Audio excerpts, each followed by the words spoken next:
El trabajo que presentamos lleva como título Evolución del concepto de la arquitectura supramolecular de la membrana plasmática y es presentado por Adsin Valderas Morales, Elizabeth Hernández Pérez, Carolina Campos Muñiz, del Departamento de Ciencias de la Salud.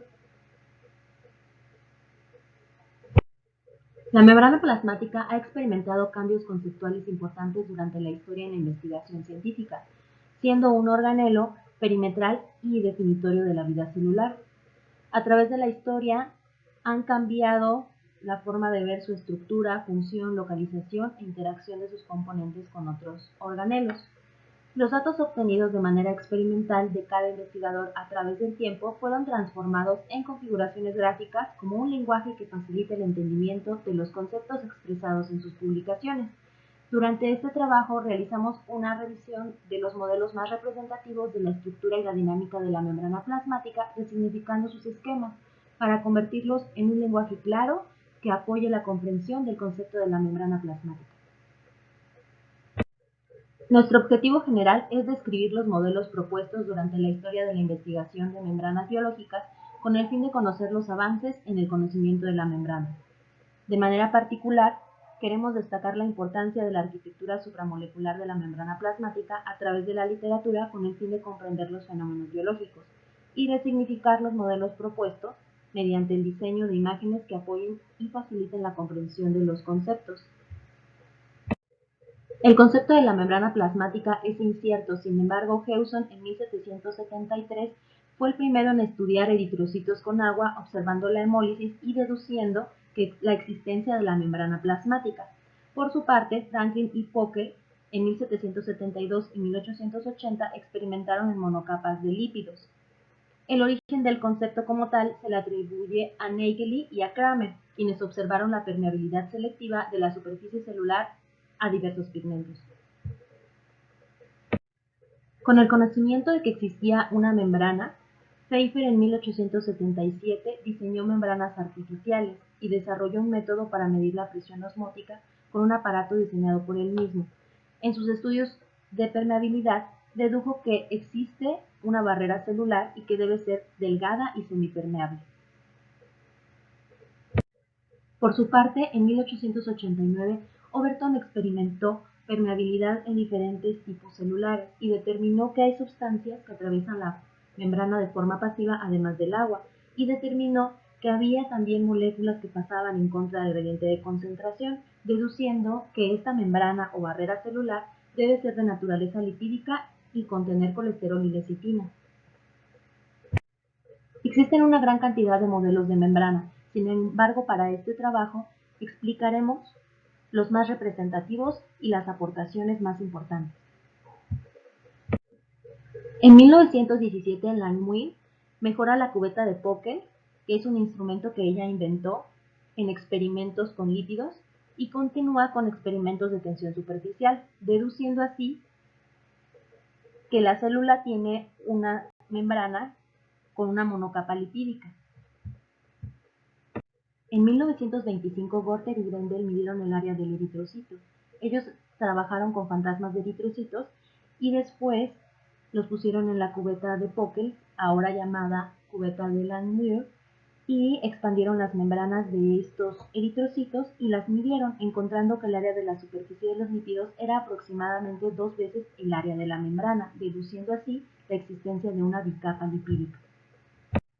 Ya con el conocimiento de que se trataba de una bicapa lipídica, varios investigadores trataron de determinar por métodos físicos el grosor de la membrana. Frick obtuvo la primera indicación de que la membrana era de dimensiones nanomoleculares. Él midió y determinó 3.3 nanómetros.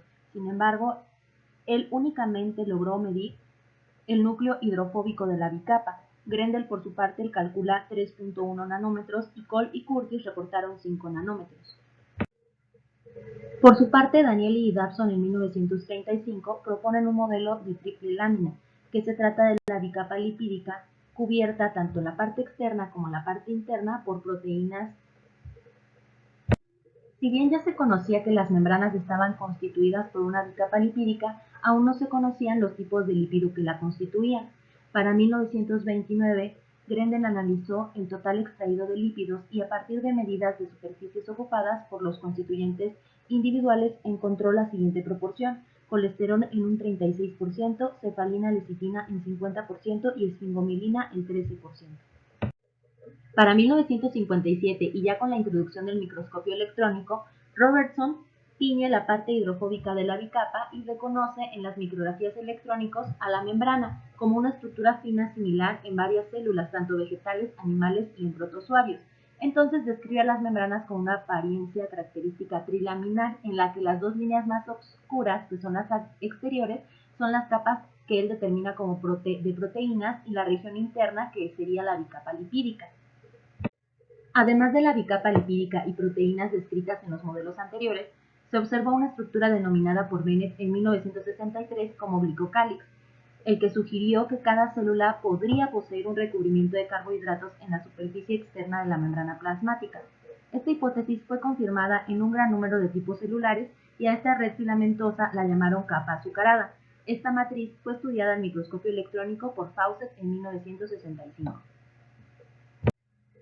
Durante los años 60 se propusieron varios modelos contemporáneos. Benson, experto en membranas tilacoides, propone un modelo que intercala lípidos y cadenas de proteínas. Diversos investigadores, en estudios cristalográficos, demuestran unidades de proteínas globulares empaquetadas en la membrana.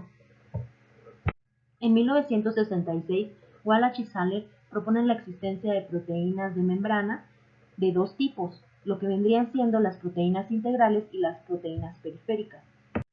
Entre 1966 y 1977, Branton realizó análisis microscópico de membranas celulares tratadas con criofactura y observó la separación de las bicapas y la presencia de glóbulos o protuberancias, además de depresiones. Entre 1966 y 1968 se introduce el concepto de fluidez, que se estudia en la movilidad de los fosfolípidos.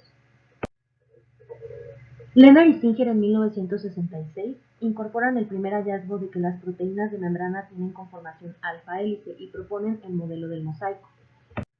En los 60 surgen muchos modelos micelares de la membrana plasmática, entre ellos el modelo de Lucey, que considera la membrana plasmática micelar con proteínas globulares insertadas.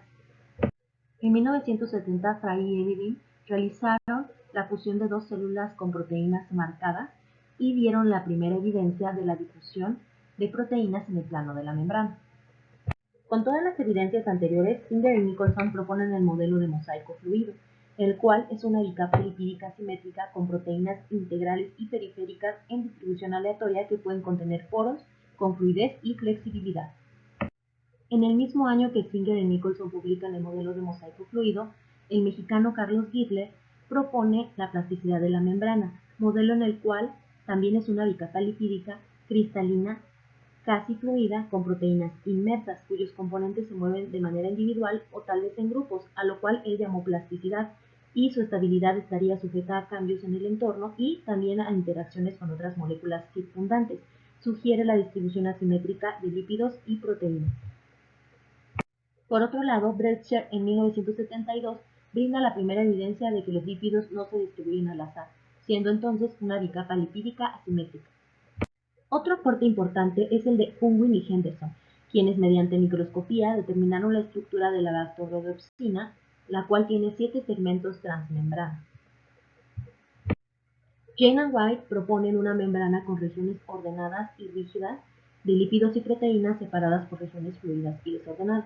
Dicho modelo plantea el ensamblaje de microdominios de fosfolípidos de manera específica en la monocapa luminal de la membrana.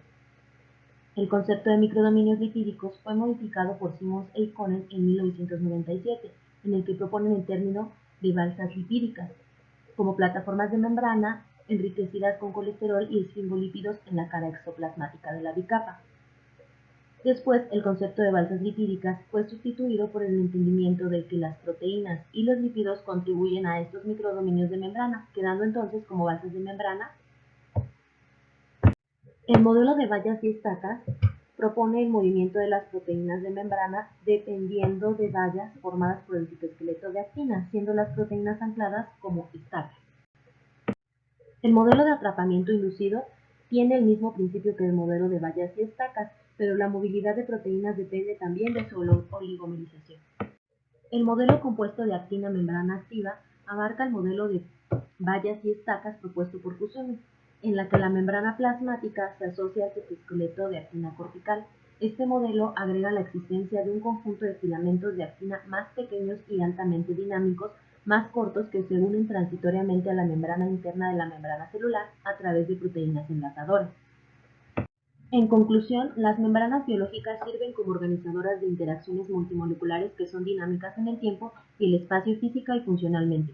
La composición y la arquitectura supramolecular de la membrana plasmática está directamente relacionado con las múltiples funciones de las membranas biológicas, además de servir como un límite celular y matriz o andamio.